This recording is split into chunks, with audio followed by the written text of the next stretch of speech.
Pada kesempatan kali ini, kita akan belajar pada tema 3, makanan sehat. Subtema 1, bagaimana tubuh mengolah makanan, dan kita sampai pada pembelajaran ketiga. Sahabat cerdas, sebelum kita mulai pembelajaran kita, jangan lupa untuk berdoa terlebih dahulu.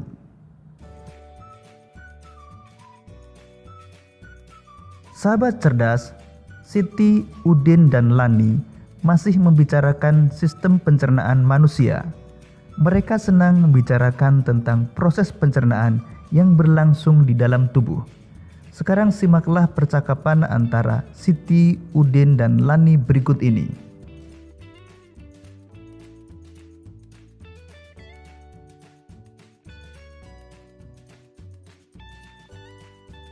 Bekal apa yang kamu bawa hari ini, Din? Tenang Siti, hari ini aku membawa makanan sehat loh. Aku membawa nasi dengan tumis sayur dan telur. Wah, kedengarannya enak, Din. Iya, enak dan sehat. Nah, sekarang aku mau tanya, apa ada yang masih ingat organ pencernaan manusia? Masih. Makanan dikunyah di dalam mulut dengan gigi, kemudian makanan meluncur masuk ke kerongkongan untuk kemudian masuk ke lambung. Dari lambung, makanan diubah menjadi bubur makanan yang kemudian diserap oleh apa ya?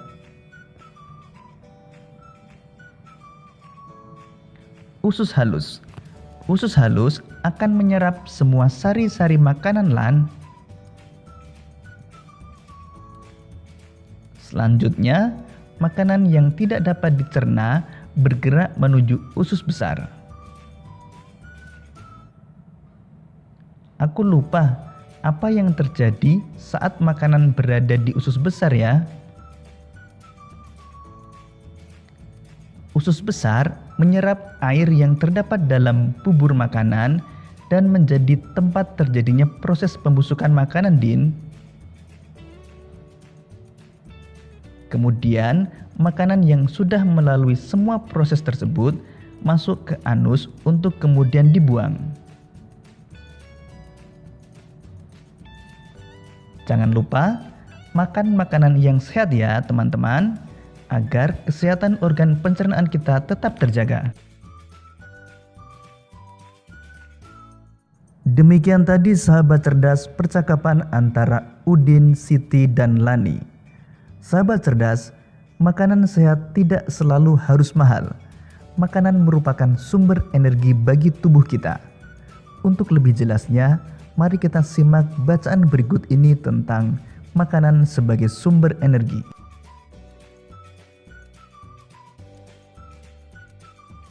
Makanan sebagai sumber energi.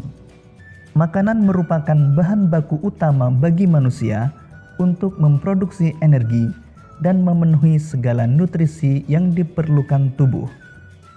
Ibarat bensin yang sangat vital peranannya bagi kendaraan bermotor, makanan sangat berperan bagi tubuh manusia dalam mempertahankan kelangsungan hidup. Namun tidak semua jenis makanan yang dikonsumsi dapat memberikan asupan gizi yang baik dan sehat. Makanan yang sehat ialah makanan yang mengandung semua zat gizi yang dibutuhkan oleh tubuh untuk memperoleh energi.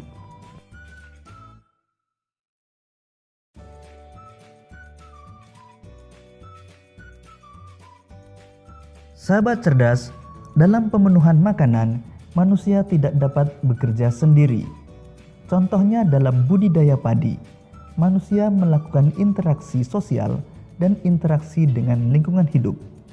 Proses apa saja yang terjadi dan siapa saja yang terlibat dalam proses tersebut?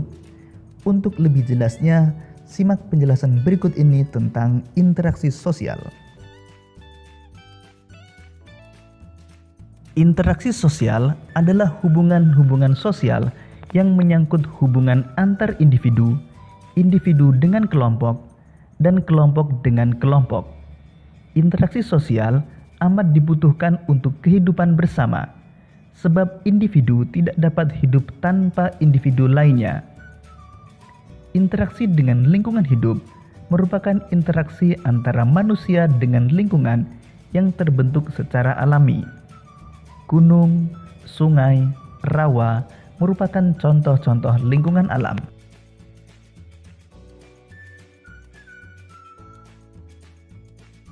Berikut ini contoh interaksi sosial dan interaksi dengan lingkungan alam yang terdapat pada lahan pertanian padi. Contoh interaksi sosial adalah kerjasama saat menanam padi, dan contoh interaksi dengan lingkungan alam adalah ketika petani membajak sawah.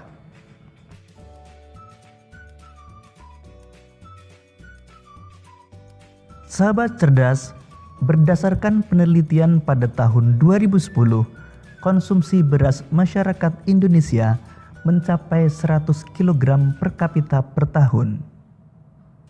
Ketersediaan beras di tanah air pada masa mendatang tidak sejalan dengan laju pertumbuhan penduduk. Untuk mengurangi ketergantungan itu, perlu ada perubahan konsep dan kebiasaan makan masyarakat. Misalnya mengganti nasi sebagai makanan pokok dengan makanan jenis lain. Salah satu cara yang belakangan dikampanyekan pemerintah adalah tidak memakan nasi selama 1 hari. Kebiasaan ini misalnya dilakukan 1 hari dalam sepekan. Sebagai pengganti, selama sehari itu warga bisa mengonsumsi sumber karbohidrat lain seperti jagung, ubi, singkong, talas, kentang, dan sagu.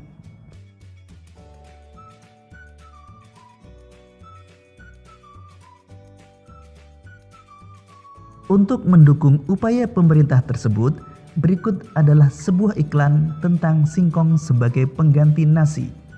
Masih ingatkah kalian dengan unsur-unsur dalam sebuah iklan? Sekarang mari kita identifikasi unsur-unsur iklan pada iklan singkong sebagai pengganti nasi.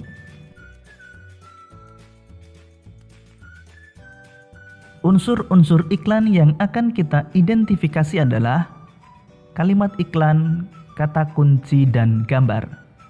Kalimat iklan yang terdapat pada iklan tersebut adalah makanlah singkong sebagai pengganti nasi, solusi makanan sehat, harga rakyat, rasa pejabat.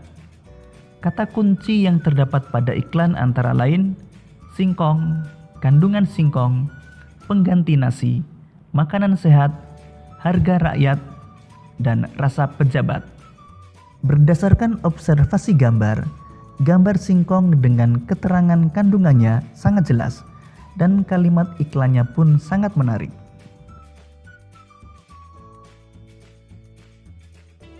Demikian tadi sahabat cerdas pembelajaran kita pada tema 3, subtema 1, dan pembelajaran ketiga. Untuk menguji pemahamanmu, kamu dapat mengerjakan latihan soal yang terdapat pada deskripsi video ini. Sampai jumpa pada pembelajaran berikutnya. Tetap semangat dan selamat belajar.